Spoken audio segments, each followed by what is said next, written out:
Immanuel Kant, o apriorismo e o conhecimento, o crítico da razão e da moral. Nascido em 1724 no seio de uma família protestante em Königsberg, atual Kaliningrado, Immanuel Kant teve educação rígida em uma escola de princípios pietistas, ou seja, reacionária contra o protestantismo dogmático. Na primeira fase da vida adulta, era apenas um metafísico menor numa universidade prussiana, mas foi então que uma crise existencial o atormentou, sendo possível afirmar que isso teve forte influência nas suas convicções posteriores como filósofo e pensador. Em 1740, Kant tinha 16 anos e Frederico II tornou-se o rei da Prússia, trazendo sinais de tolerância para uma nação célebre pela disciplina militar. Trouxe também iluministas para sua corte e continuou a política de encorajamento à imigração que o pai tinha seguido. Com o falecimento do pai em 1746, foi obrigado a trabalhar como professor particular. Ao se tornar professor de lógica e metafísica na universidade, após 14 anos como docente, entrou em contato com a obra de Davi Hume, que o despertou do seu sono dogmático, uma vez que se perguntou como são possíveis juízos sintéticos a priori. Para responder a essa pergunta, escreveu um livro com mais de 800 páginas. Em 1773, Frederico II, um protestante, concedeu refúgio à ordem dos jesuítas, banidos pelo Papa, enquanto Kant, aos 50 anos, vivia o auge do movimento romântico, chamado Sturmumdrang. 7 anos mais tarde, publicou Crítica da Razão Pura. A reação aos seus escritos foi pouco encorajadora, pois Moses Mendelssohn e Johann Georg Mann pronunciaram-se de forma reticente, o que levou Kant a escrever um artigo intitulado O que é o Iluminismo. Aos 71 anos, publicou o Tratado para a Paz Eterna, no qual surgia a perspectiva de um cidadão do mundo esclarecido. Morreu com 80 anos, após uma prolongada doença que apresentava sintomas semelhantes à doença de Alzheimer, uma vez que já não reconhecia sequer seus amigos mais íntimos. Foi considerado como o último grande filósofo da era moderna, e também um de seus pensadores mais marcantes. Há estudiosos que avaliam sua concepção filosófica de mundo como uma espécie de síntese entre o racionalismo de René Descartes e Gottfried Leibniz, no qual predomina o raciocínio dedutivo, e a tradição empírica inglesa, de Davi Hume e John Locke, que prioriza o raciocínio indutivo. Kant ainda recebeu reconhecimento pela sua teoria conhecida como transcendentalismo, segundo a qual todos trazem conceitos a priori, ou seja, aqueles que não vêm da experiência para a vivência concreta do mundo. Seguindo essa linha de pensamento, a filosofia da natureza e da natureza humana concebida por Kant é, do ponto de vista histórico, uma das mais influentes do relativismo conceptual que tomou conta da postura intelectual do século XX. Porém, é possível que o próprio filósofo refutasse o relativismo nas suas formas atuais, como o pós-modernismo. Ele também ficou conhecido pela sua filosofia sobre a moral e pela proposta moderna de uma teoria a respeito da formação do sistema solar, denominada de hipótese Kant-Laplace. Aos 46 anos, entrou em contato com a obra de Davi Hume, considerado um empirista ou um cético que, para uns, desprezava qualquer tipo de explicação metafísica, para outros era tido como um naturalista. Em seu trabalho mais conhecido, alega que nada na experiência humana pode justificar a existência de poderes causais inerentes às coisas, o que deixou Kant bastante perturbado, por achar o argumento de Hume irrefutável, apesar de as conclusões serem inaceitáveis. Depois de 10 anos, em 1781, publicou o célebre Crítica da Razão Pura, uma das obras mais significativas da filosofia moderna. Nesse livro, ele elabora a sua ideia de uma teoria transcendental para demonstrar que, mesmo sem saber as verdades acerca do universo,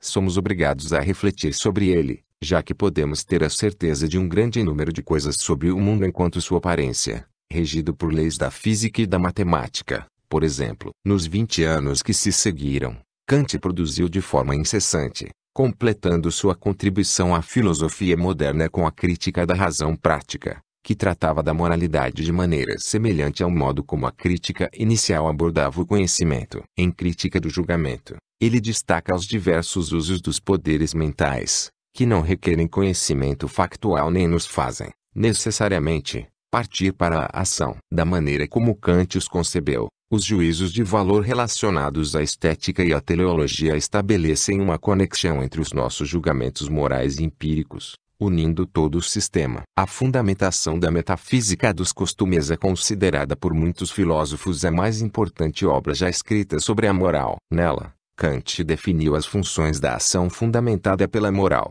introduzindo conceitos como o imperativo categórico e a boa vontade. Ele ainda produziu ensaios mais populares sobre história, política e aplicação da filosofia à vida. Quando veio a falecer, estava escrevendo a Quarta Crítica, por ter concluído que seu pensamento estava incompleto. Esse manuscrito foi publicado como obra póstuma. De acordo com Kant, para fazer uma crítica sobre aquilo que é belo, precisamos nos orientar pelo poder do julgamento, e a indagação fundamental que move essa investigação crítica consiste em saber se existe um valor universal capaz de conceituar o belo e reivindicar que os outros indivíduos, a partir da apreciação de uma forma bela da natureza ou da arte, confirmem esse juízo. Se não for dessa forma, temos que aceitar o fato de que todo objeto que julgamos ser belo seria, portanto, um valor subjetivo. Logo, a capacidade de julgar, que pertence a todos, é universal, entrelaçando o julgamento estético e prático. Assim, a investigação crítica que Kant propõe refere-se ao universo especulativo das faculdades subjetivas do homem que atuam conforme princípios que fazem parte da essência do pensamento humano. Segundo estudiosos da obra filosófica de Kant, ele reconhece três faculdades do ânimo: a de conhecer, a de apetição e o sentimento de prazer e desprazer. A faculdade de conhecer refere-se ao objeto e à unidade de percepção. Já a faculdade de apetição consiste nas representações consideradas como causa de efetividade desse objeto, enquanto o sentimento de prazer e de desprazer são as representações que se referem ao sujeito e que conservam sua existência nele. Ele acredita que o sentimento está localizado em um patamar entre o desejo e o conhecimento, conceituando o prazer como um sentimento relacionado ao gosto, compreendido como a capacidade de apreciação do prazer. Na crítica da razão prática, o filósofo discorre sobre o respeito, considerando-o diferente dos demais sentimentos por pertencer à razão pura e, por isso, não poder ser atribuído nem ao gozo nem ao sofrimento. Para ele, o respeito encontra-se vinculado à representação da lei moral em tudo ser racional, sem que haja o condicionamento ao prazer ou ao desprazer. Dessa forma, a razão sugere um sentimento de satisfação no que diz respeito ao dever cumprido. Essa conclusão vai originar a crítica do gosto, uma vez que associa o ânimo com o sentimento moral. O juízo de gosto, então, seria a faculdade de julgar, que produz satisfação e descontentamento. Nas palavras do próprio Kant, 1987, gosto é a faculdade de julgar um objeto ou uma representação mediante uma satisfação ou descontentamento, sem interesse algum. O objeto de semelhante satisfação chama-se belo. Portanto, é possível compreender o juízo de gosto como um interesse desinteressado, que vem da contemplação da beleza. Por isso, todo juízo referente às artes faz parte da satisfação estética, que é desprovida de interesse e encontra-se no prazer diante da contemplação do objeto. Para Kant, só a crítica pode cortar pela raiz o materialismo, o fatalismo, o ateísmo, a incredulidade dos espíritos fortes, o fanatismo e a superstição, que podem se tornar nocivos a todos e, por último, também o idealismo e o cepticismo, que são, sobretudo, perigosos para as escolas e dificilmente se propagam no público. Mesmo tendo adaptado a ideia de uma filosofia crítica, cujo objetivo inicial era revelar os limites das capacidades intelectuais humanas, ele foi um dos grandes edificadores de sistemas, criticando a metafísica, a ética e a estética. Sua famosa citação, "O céu estrelado por sobre mim e a lei moral dentro de mim", consiste em uma síntese dos seus estudos. Com isso, o filósofo busca explicar, por intermédio de uma teoria sistemática, que tempo e espaço são formas elementares de a mente humana perceber o mundo, mas só podem ser empregadas na prática, uma vez que a mente não pode produzir essa ideia. Além disso, nada pode ser percebido, exceto por meio dessas formas, sendo os limites da física as fronteiras finais da estrutura mental. Na visão kantiana, o conhecimento, a priori, possui a capacidade de compreender as experiências naturais, que são apresentadas à consciência humana. Em seguida, ela retira o mundo real, que ele chamou de noumenal, da cena da percepção. Kant denominou seu pensamento filosófico crítico de idealismo transcendental, ou seja, descreveu a forma de procurar as condições da possibilidade do conhecimento do mundo pelo homem. Porém, esse idealismo difere de outros sistemas idealistas. Para ele, Os fenômenos dependem das condições da sensibilidade, do espaço e do tempo, ao contrário da tese da dependência mental no sentido do idealismo de Berkeley. Em 1784, no ensaio Uma Resposta à Questão, o que é o Iluminismo?